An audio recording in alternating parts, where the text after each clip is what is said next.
everyone. Welcome back to Aaron's Reading Room, and welcome back to My Category Journey. We're on book number 25 now, and this is a super special one. This is a debut author, brand new presents novel. It's going to come out in August.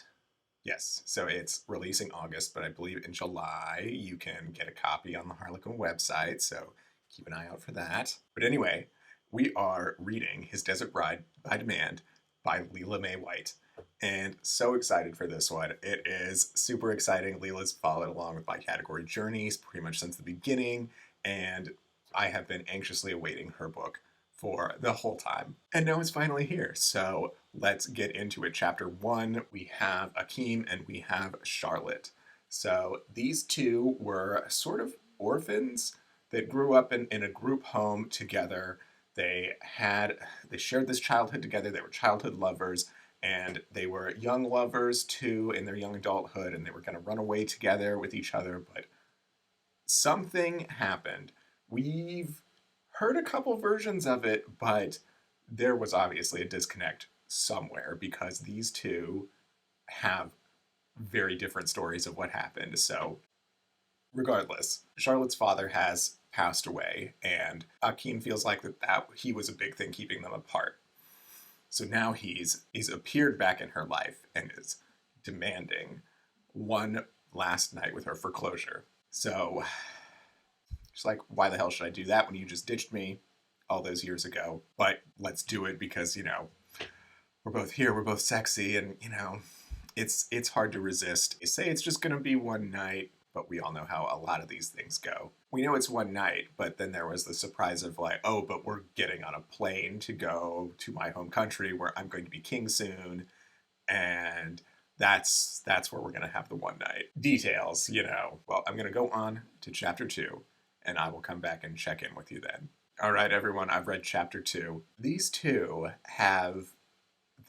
okay, I really need to know what's going on here because he feels like she abandoned him.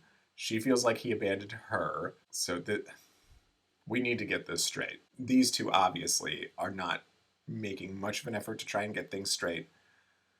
But we're going to stick with them. We're going to try and carry through. The things are already heating up quite a bit, which is very good. Very good. We almost had airplane sex there. Not like the cramped one-person bathroom. Like where do I put my arm? Like that. Not that I know any details about this. It's just something I always think about when I'm in an airplane bathroom. Like, how the hell does anyone make this work? No, this is like private plane. This is a tangent we did not need to go down. Anyway, I'm going to go on to chapter 3, and I'll check in with you then. Hello, everyone. I finished chapter 3, and things just keep getting better and better. Akeem, big thing with him is his dad was a big philanderer. The hedonism was real. So the last thing he needs is his kingdom, thinking that he's the same way. So it doesn't help when you get caught in a compromising situation by some of your senior aides and how gossip goes and things like that. We have ourselves a situation now. Okay, I don't know if this is going to spoil anything or not, but there was a lady tossed over the caveman's shoulder moment, and I love it. I love those moments.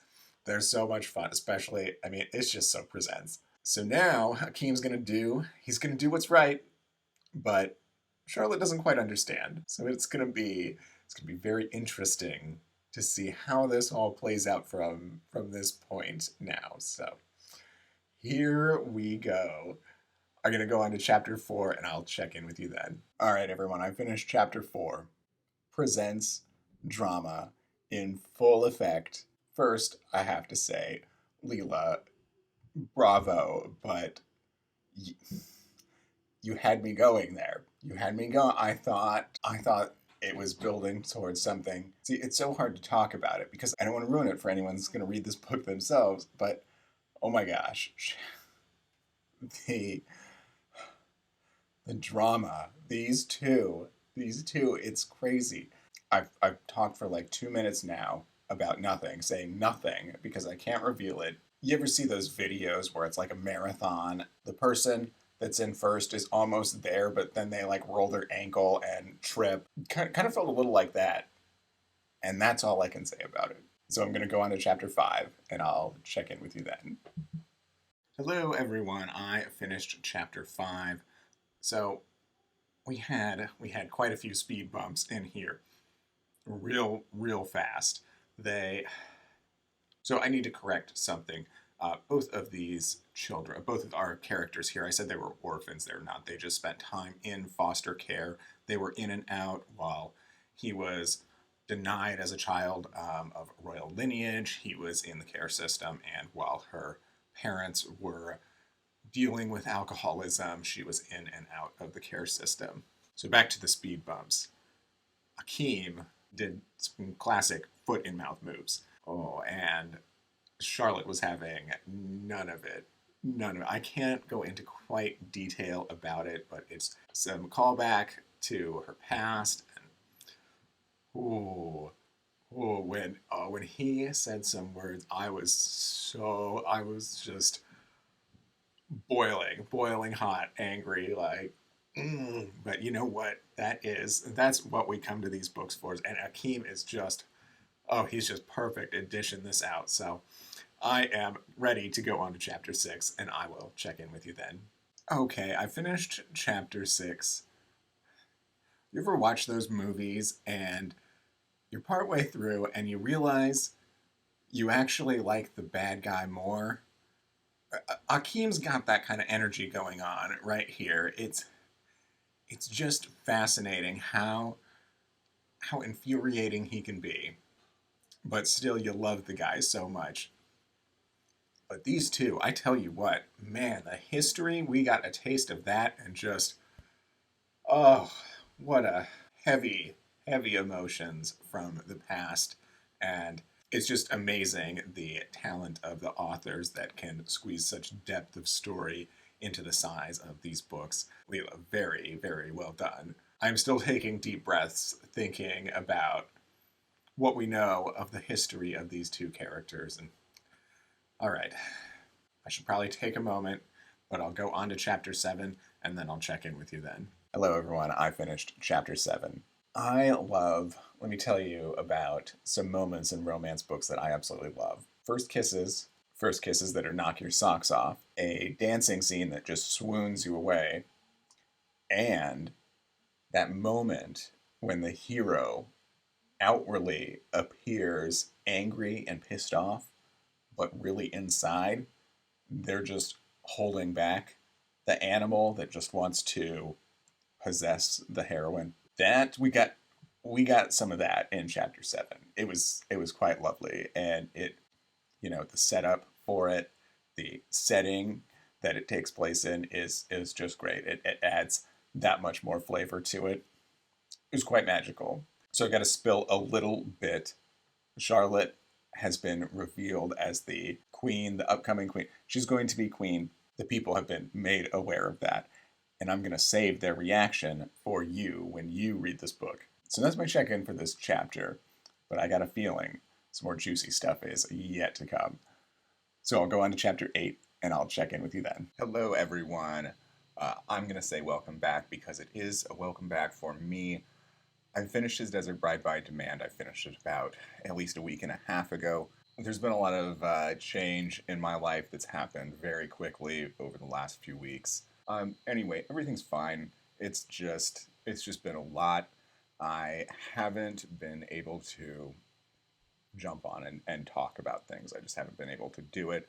I've honestly barely been able to keep up with the podcasts and everything. So apologies and thank you for your patience with this, and apologies, Lela, to you especially. I feel really bad having this happen during this read through that I was super excited about and that I absolutely loved. So let's talk about that. I finished his Desert Bride by Demand. It was amazing, absolutely amazing, people. This is a presents book. It's just a treasure. It's every single page that you're reading of this book, you're just like, this is why I read presents. You say that to yourself on every single page. The presents hero, Akeem, is just dictionary definition of a presents protagonist, and Charlotte just totally embodies that at loose ends, but totally confident and totally self-sufficient heroine. So I'm going to try and hit some highlights of some things that happened between the last chapter I checked in on and the end of the book.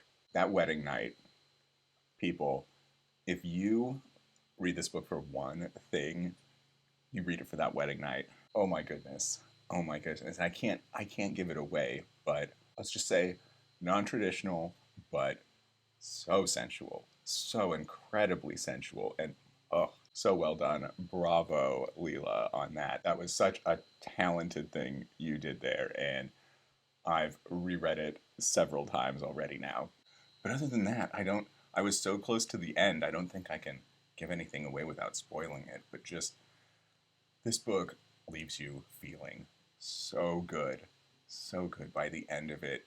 It's it's just gonna warm your soul, everyone. So definitely check out this book.